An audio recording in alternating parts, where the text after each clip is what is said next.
This time on Between the Wheels. So this 5-cylinder, it's a legendary motor. But the thing is, you sold yours. Yeah, I decided to go to the dark side. 2002 Mercedes AMG, a supercharged. And you gotta convince me why you bought this thing, because right now I'm still not sold on it. Not a problem, Maxie.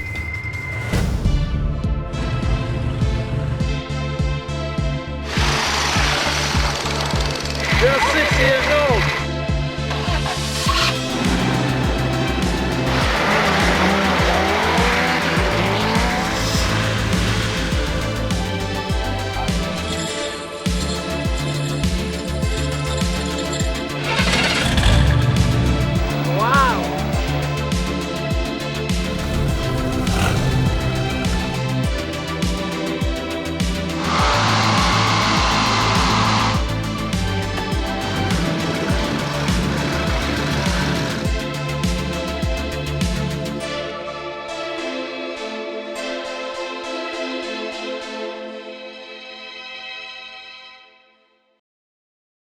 So this time on Between the Wheels, we're doing something a little bit different. You know, usually we do vehicles from the 60s to the 90s, American domestic vehicles, muscle cars, that kind of stuff.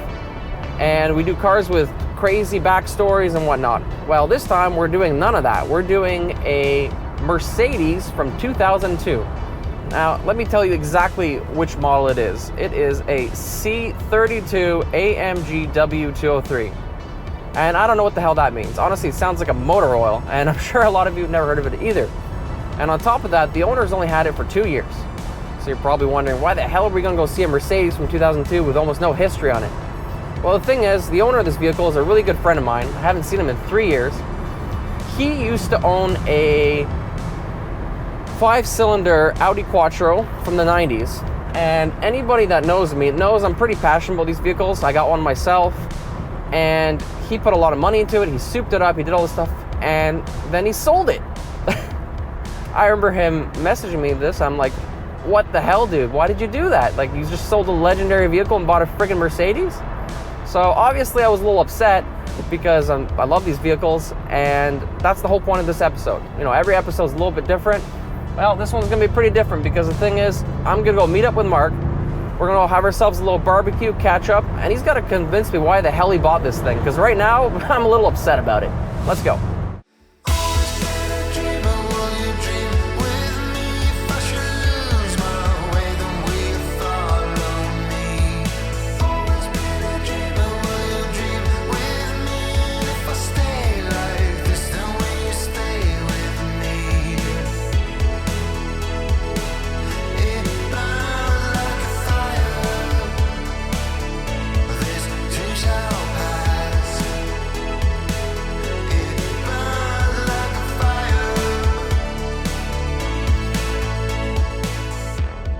Grilling burgers, cheeseburgers.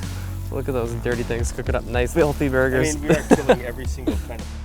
All right, Mark, I haven't seen you in about 3 years, man. How you been? Very good, Max. Yourself? Dude, I'm good. I'm so psyched to see you again. Last time I saw him was at my wedding.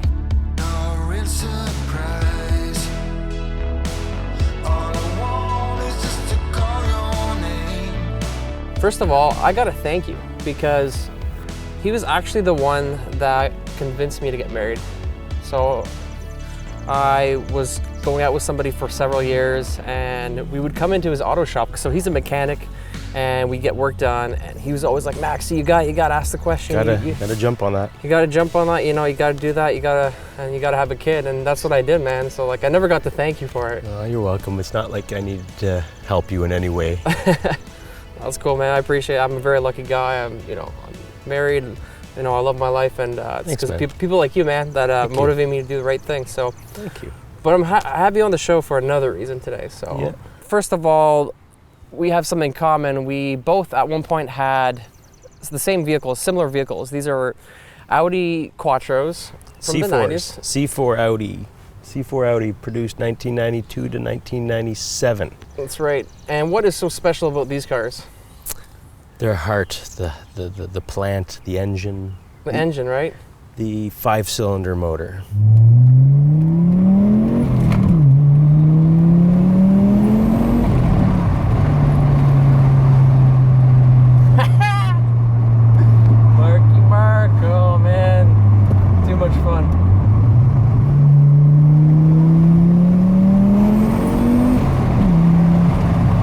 So this 5-cylinder, it's a legendary motor. It's why I bought mine, because this was very popular in rally back in the 80s and then 90s as well. So this is a really well-known motor, especially in Europe, not so much in North America. So that's why I bought mine. I'm sure you had a very similar reason why you bought yours, and I know you loved the car. Well, the story behind that love for the 5-cylinder happened, believe it or not, same way how anybody falls in love with it. Somebody else introduced it to them. Right. So a good friend of mine showed me one day when I was, of course, a big General Motors fan, and I loved my old Trans Ams and Camaros. So, yeah, damn right, man. Well, then, of course, my friend shows up with this Audi, and it's questionable. Okay, this is kind of different. Yeah. What I didn't know, of course, was the engine, and I didn't know the drivetrain. And, well, let's just say I didn't really learn the lesson, but it was quite an impressive car. Right. So that's my first interest came in, and then I met some other friends that fell in love with those same cars, and I ended up getting one, and I have had a few of them. Yeah, and not only do you have one, but a lot of people you know. So like most of these vehicles at one point were owned by your friend Ray, I'm pretty sure. Correct. One of your buddies had so many of them. That's how I kind of got to know you guys, because he was selling one. I was interested in it. I didn't end up buying it, but I bought another one, but I kept in contact with you guys. And so anyways, you had this one, and you put a lot of money into it. I remember you putting like... I definitely put a lot of effort into my second one, sorry. My second one was, basically I did everything what I could do to the car. Right. To make it still reliable, but actually absolutely a blast to drive. And it was. Which is why a lot of people buy these cars, because there's so much you could do them. And that you affectionately named Ice Rocket.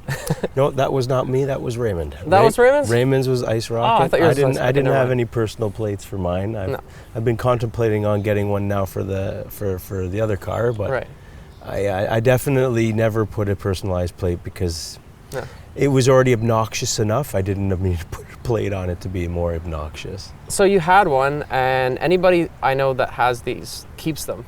But the thing is, you sold yours. Yeah, I just figured it was time to go. It was done. Dude, I remember you messaging me about this, and I thought you were kidding. I'm like, no, that's bullshit. He didn't sell it, because nobody sells these cars. And then I heard that you bought a Mercedes. What the hell, man? Yeah, I decided to go to the dark side. Okay, we're going to have to talk about that car. Sorry, the darker side. Darker side? Yeah, you're going to have to convince me. The whole reason here is for you to convince me why you bought this thing.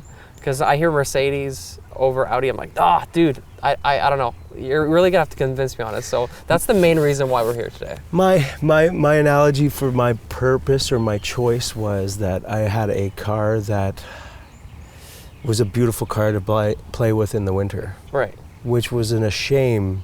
It was a shame to store it for the winter. Yeah. So like what's one of your reasons for getting rid of the Audi, first of all? Like, because it was a car that should have been appreciated for the 4 seasons it's worth. It's not a car that should be stored. So I wanted to sell it. I sold it for a price that I was very happy with. Let's just say it wasn't going to go away for anything less than I wanted. And I got what I wanted, which in this market today is not really hard to do, but back when I sold it, it was. And these cars, I have one, and unfortunately it's been rotting away in various parts of Ottawa right now. I think it's rotting away in my driveway. These things are really hard to maintain and keep them running, like getting parts, right? You were saying with Ray, our friend, we had to basically buy them up as much as we can and parted them out to, of course, preserve the other rolling chassis that were still around Ottawa. You have parts on your car that have been salvaged from cars that myself and our friend parted.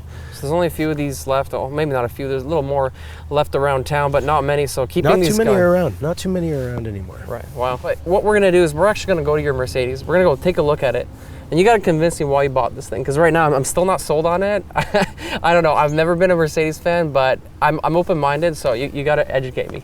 Not a problem, Maxie.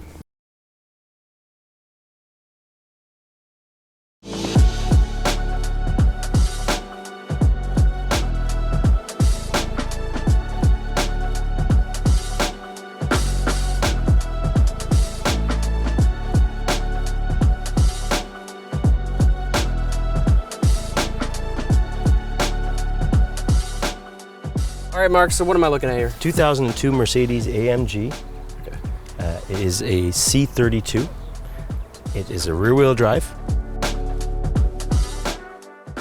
V6, 3.2 liter. It's a kind of cool car. It's hand built in Germany. There is a mechanic specifically made to build one engine, and usually the engine's badged, but this is a first year production. They didn't badge the engine. Yes, it is truly a hand built engine. The internals are forged, so they're hardened. It's built to put out. AMG is like a subdivision of Mercedes that I like that word. builds cars. If you ever see an AMG on the road, usually those cars they're pretty badass Mercedes. Okay, and the thing is, when you see AMG now, not that many people associate something like insane or amazing. It typically looks like a normal Mercedes. Right. So, AMG back in 2002, how is that different than now, I guess? Well, the newer AMGs supposedly they're not all hand-built motors anymore. They're not forged anymore. I know that much. They stopped forging the engines after this version, which was the M112K in this car. Then the big brother, which was the V8 class. This is a V6, big boy V8 class. That's the M113K. So after that motor and this motor, they stopped having forged motor internals. So they weren't as tough, robust. Okay, so let's talk about this car in particular. So it doesn't look like anything out of the ordinary, but this is a little bit different than your average Mercedes. Pushes about 8 to 12 pounds of boost on a supercharged, so it's So it's supercharged? Yes. Okay. Okay. So the air is directly rammed in. So the difference between this car and a turbocharged car is, or say our old cars, Audis, the turbocharger has lag, and it takes exhaust pressure to increase boost. Right. Supercharger's instantaneous. It's belt driven. Okay. But it's instantaneous. So it's like the closest feeling you can get to a electric car. So the difference to the average person, when you hit the gas with turbos, you're going to wait a little bit. You're not going to have the instant power. Correct. Obviously with electrics you get immediate power. A lot of people know that with Teslas. But with supercharged, you get a very similar effect. It's pretty much instantaneous. Okay, and how much horsepower are we talking about on this battery? Well, when the car came right from Mercedes-Benz in 2002, it came about 350 horse. I'm assuming that's crank, not wheel. But with a few little modifications, easily bolt-ons, I'm pushing over 420. So you got 420 horsepower on this thing, really? But that's to crank. I've never actually dynoed it, so I really don't know the proven numbers. These are specs coming from the actual tuning company and, of course, the specs with the pulley and other little mods that I did. Okay, so you got 420 horsepower, rear-wheel drive, supercharged. What is that like? It's definitely, you can have some fun spinning the tires and spending money on rubber. Okay. Okay, well, that sounds about right. And you got some really nice rims on here too, I see. Are these the stock rims that came with the AMG? No, they did not come. The stock rims are my winter storage rims, considering we have Ottawa winters, and this car will never see winter. So the stock rims, I unfortunately don't have to show you. But these are much, in my head, prettier rims. Okay. Suit the car a little better. And let's talk about the front end. Do you have anything you want to mention about the front end? Just put a nice little lip spoiler on the front, just to complement it, make it look a little bit more. So you added that yourself?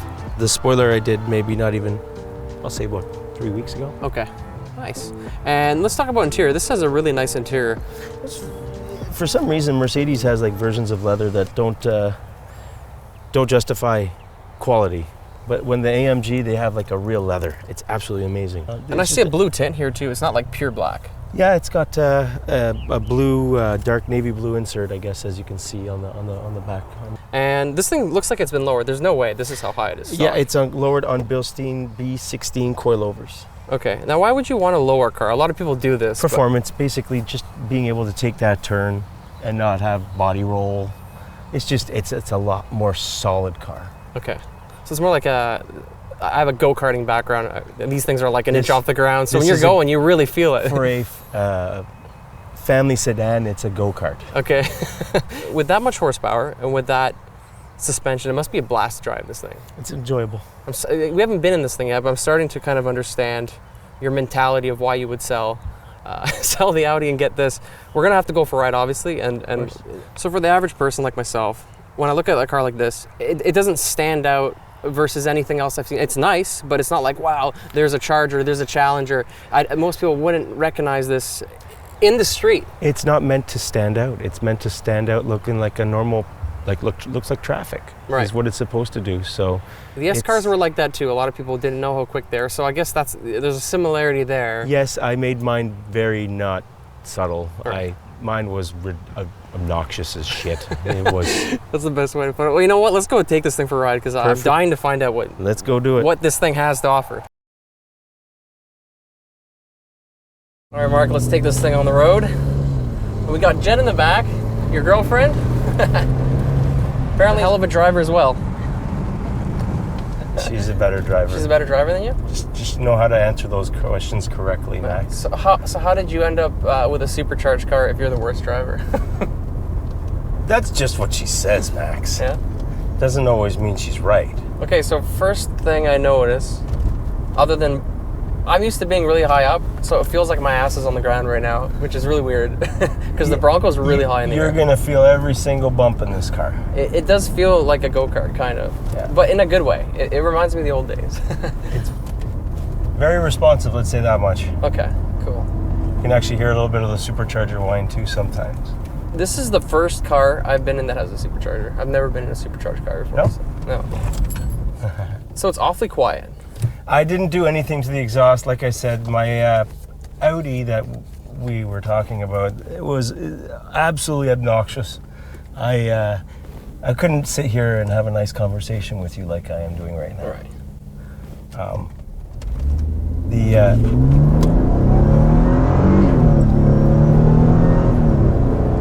The fact that I just did that and we could talk Yeah. is beautiful. That really pushes your ass in the seat. I like it. That was only half throttle, Max. Really? Yes. Wow. That was already comparable to, we did a Z28 Camaro, and it was fast, but it was very comparable to that in terms of... I was definitely going over, I didn't have it actually set, so I don't even know what I was going. That's with air conditioning on too. Yeah. Is it faster without air conditioning? Of course. Really? Every car runs better without air conditioning running. Okay. It's just it's almost 28 degrees outside. Yeah, it's freaking hot, yeah. Nice.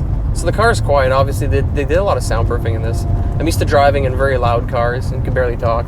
So again, Mercedes, they pride themselves on their quality and engineering, how none of their cars are ever, you can't hear the engine running, it's in a class of its own. Right. I mean, the Audi, it was nice, it was good. When it was stock, it was quiet also. I mean, but like anything else, nobody keeps anything stock. Right. So with these, obviously, you got a toy here because it's fast, it's fun, but at the same time, it's really like, it's a daily driver, it's subtle, you can... This is actually, I take this to Toronto tomorrow. This is just as much as a daily driver. Right. I vowed to myself that I will do very little to this car compared to what I did to the Audi. Right. So what I'm amazed by right now, last year, I think it was last year, 2 years ago, we were looking at GLKs. Okay. Because Jess, my wife, was interested in them. And when we drove it, every bump, you could feel every bump like horribly. Like it was so uncomfortable to the point where she's like, no, I don't want one of these. It doesn't feel that bad in here at all. It actually feels really comfortable. I don't know if it's the seats and everything or what it is, but it's a really comfortable drive. Well, brand new suspension definitely helps. I mean, again, the suspension that was in the brand new Mercedes you were probably looking at, you're able to adjust those electronically. This is old school. This is another reason why I like this car, because it's still old tech in this car. I don't have Bluetooth. I have a tape deck. Right. There is a tape deck. Yeah, that's awesome. They made this car look very modern. Like it's almost before its time, I guess. Well, this was the first year they also did the body change. They went from that traditional 90s boxy Mercedes look to the more... This was the first year that they changed their look. Okay. And they sold these W203s like crazy. They're still around. That's another reason why I kind of bought this car too, is that there's still a lot around that I can find parts if I need be. A power plant is a different story. In which way? These engines aren't just a dime a dozen. All right, so in terms of more of a daily driver, this car makes sense to me, but at the same time, you can leave anybody in the dust at any point, really. It's quite nice. When It's quite Mercedes nice. when Mercedes released this car, they released this car as well as with the V8. The V8's a torque monster. It sounds like the devil. What are we talking about torque? Like, how much torque are we talking about? Well, okay, it was a 300, I think just over 370 horsepower possibly, which was 25 more horsepower than this. Okay. They said that they broadcasted this car to be the inner city businessman car, and then the V8 was, the party monster. Okay, I don't really know how or what the market in 2002. That was too long ago for me. Right. But they made these cars. This one more for the city because it's a little quieter. It's still a rocket. Right. But the V8s, I guess, were more catered to outside. There we go. Heard this. Yeah.